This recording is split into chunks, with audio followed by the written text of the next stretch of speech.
about being the president of the Freedmen's Bank? Yes, well, the Freedmen's Bank and Trust was set up as a part of Reconstruction. It was to give colored people the opportunity to have a place to save their money, to put their money in, to invest, if they were going to have start a business and such. And there were chapters of the Freedmen's Bank all over the country. Well, you see, this was first set up by President Andrew Johnson. He was the president who took over after the assassination of Abraham Lincoln.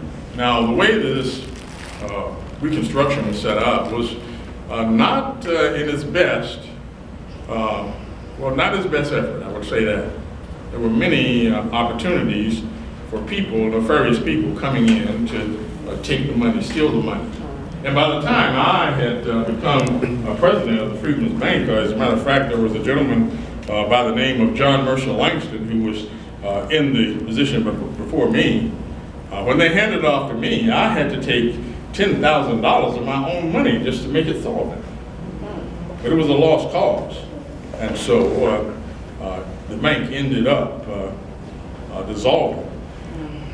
But it had good intentions. It was giving us an opportunity to be able to have a financial stake in America.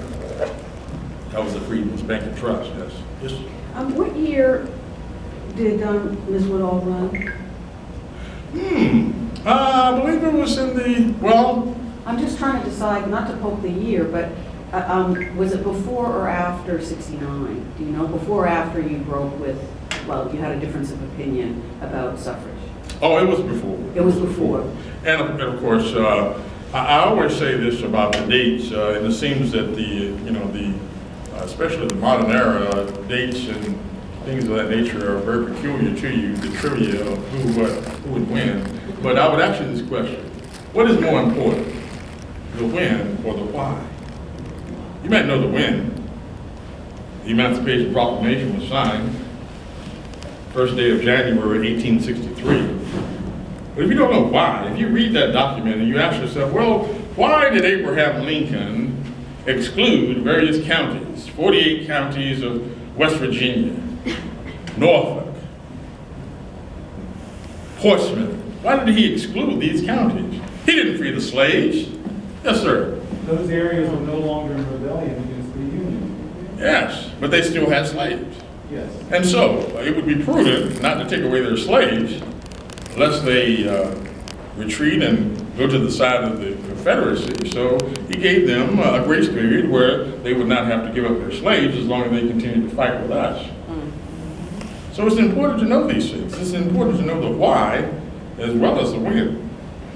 Yes, sir. Question. Speaking in terms of norms, you spoke highly about the Constitution. Yes, sir. So your views of, I know how important, I know what the Constitution is about. What's your views about the intent of the Constitution and the way the Constitution have been shredded today? Well, the intent is all we're talking about. The intent, it was the idea. Not that necessarily that this Constitution was written by slaveholders. I hear that argument quite frequently. But it was the idea of a more perfect union, of life, liberty, and the pursuit of happiness. I said so much in numerous speeches during my time. Not one word, not one consideration. There is not one word, not the mention of a slave, slaveholder, slave master, or slave state in the body of the Constitution. Neither is there a reference to color. So I ask then any man to read the Constitution and tell me where he will find a guarantee for slavery.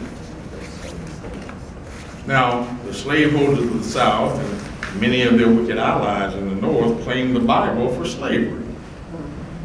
Shall we therefore fling away the Bible as a pro-slavery book? It would be about as reasonable to fling away the Constitution. The Constitution knows all the human inhabitants of this country as the people. So we should be living up to the Constitution, adopt its principles, abide in its spirit, and enforce its provisions. When this is done, well, it's proven that the wounds of my bleeding people will be healed. The chain will no longer rust on their ankles, their backs will not be torn by the bloody lash. And so we should, if you don't divest yourself of the Constitution, you might find that it might work for you. Yes, ma'am. How did you come about being the ambassador to Haiti, and what was that experience like for you? Well, this was during the time of General President Grant. There were other people. Mr. John Marshall Langston preceded me in many assignments. As a matter of fact, they called me and they said, and I said, well, I don't feel like I'm ready to go down to Haiti right now. Send John Marshall Langston. But they wanted to have representation, ambassadors, and they wanted an ambassador who was of the complexion of the Haitian people. And so I went down there to be the ambassador. I was also on a commission for the annexation of the Dominican Republic. They were thinking about making the Dominican Republic a state. And so many people were asking me about that. Mr. Douglas, why would you be for the annexation, the colonialization of a country of brown people? Well, thinking here, if the Dominican Republic became a state, then that would be a state of black voters, would it not? So you just can't look at the very surface of things. You have to be strategic about what you're doing and what you're thinking. A million votes added to the rolls of the American electorate? Yes, that's something we want. Yes. Next question. I think you, in the back, you had a question. Going back to the Constitution, I just was wondering your take on, do you feel like the language about criminals being able to be slaves was a loophole intentionally put in the Constitution to still perpetuate the slavery in the nation? Or do you feel like ideally the writers of the Constitution really wanted to have equality for all, or do you feel like that was a loophole like that? No, many of them did not want equality for all, but it was negotiated. As a matter of fact, I believe it was the governor of South Carolina. Many of the things he wanted in the Constitution were overruled. But the great thing about the Constitution is that it's a living document. We've had amendments. And so what you can't do is get so satisfied with the situation that you start sitting on your laurels and saying, well, we have a more perfect union here. I have it pretty nice. The minute that happens, there's somebody on the other side that thinks that it is not such a perfect constitution, a perfect union. So it's a living document, and it should be continually fought for. You cannot go to the ballot box, cast your vote, and walk away. You have to be persistent in agitating, and agitate the comfortable, and comfort the agitated. Yes. Yes, ma'am. The piece of the speech that you got, was that, I'm a little confused, was that what you said at Seneca Falls, or was that what you said in D.C. at the Council, the International Council for Women? The portion of the speech, what speech? That you I just gave said right today, there. yeah. Was that Seneca Falls or was that D.C.? Well, I mean, I could have put it in any of the speeches I remember speaking. This is my contention early on when the Supreme Court, Judge Tawney, passed down his decision on Dred Scott. I said as much. Yes, so it was a theme that ran. You will find if you read my speeches that there will be that Similar that themes. refrain running through. Yes, ma'am. Thank you. Yes, ma'am. Prior to running away, did you make an attempt to run away before you ran away successfully? Yes, I did. I had a plan with 4 other slaves that we would catch a boat and go out on the Chesapeake Bay and make our way to Annapolis. Unfortunately, one of them was a traitor. And so I found myself, and as a matter of fact, the others, in jail for about 3 months. I thought sure I was going to be sold down to Mississippi or Alabama. And so after that, I decided that I would not make a pact with other people.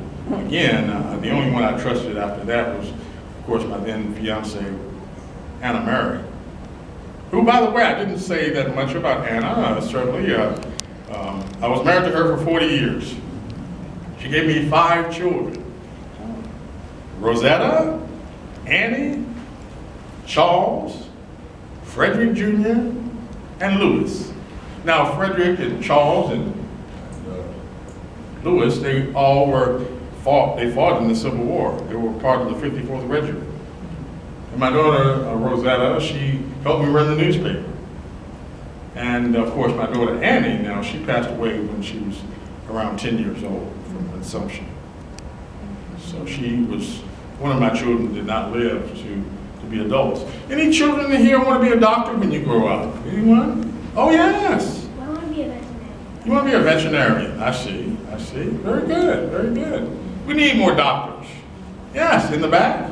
You want to be a pediatrician? That's very important. Now, I will have you know, I had 5 children.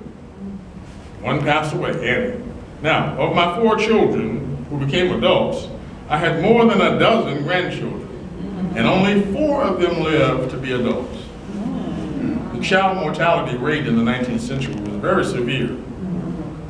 So there were many children that passed away because they didn't have the inventions of medicine that they have, that I'm sure you have now, and I'm sure you're going to improve on. Is that right? Yes, yes. Why is it so bad? Well, you've had all sorts of diseases and rudimentary medicines to cure these diseases. My child died of consumption, which was basically the pneumonia at the time. I was away, I was in Europe at the time this happened. I was running from a scandalous situation, my association with Mr. John Brown. You've heard of that story. Yes, yes. Well, when they captured John Brown in Harper's Ferry, they found some documents on him that would have led them to believe that I was part of his plan. And so I had to leave the country. John Brown is awesome. Yes. And of course, when I got that telegram that my daughter had passed away, I came right back regardless of the bouncing on my head. And so they had, by that time, captured John Brown, hung him and his son. He had 2 sons with him on the raid. Took them up to, buried them in the Adirondacks, New York. So they let me go. They said, well, we're not going to chase after Douglas for that. Yes. Are there any more questions? Well, if there are no more questions, I certainly have enjoyed speaking to you on this modern era. Thank you so much.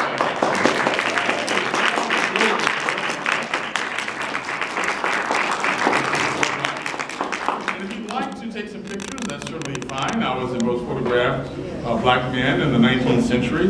You might not see me smile much in the pictures, but that was a reason thereof. I was trying to represent my race as a smart, intelligent man. And so for you young children, you have cameras. You might have a camera in your pocket right now, is that right? If you have a phone, I understand the technology is here. But if you do, now listen up closely. The reason that you don't see me smiling in the pictures is because I wanted to represent my family, my race, my people, my country, as being a serious person. Now, not that I don't have a sense of humor, not that you don't have a sense of humor. Yes, you can smile, you can have a good laugh, but when you're sending a picture with the capabilities that you have all over the world, you certainly want to be representing your family, yourself, and your culture in a reputable way. So think about that the next time you take a selfie and put it on the air. Thank you so much. Yes. Oh.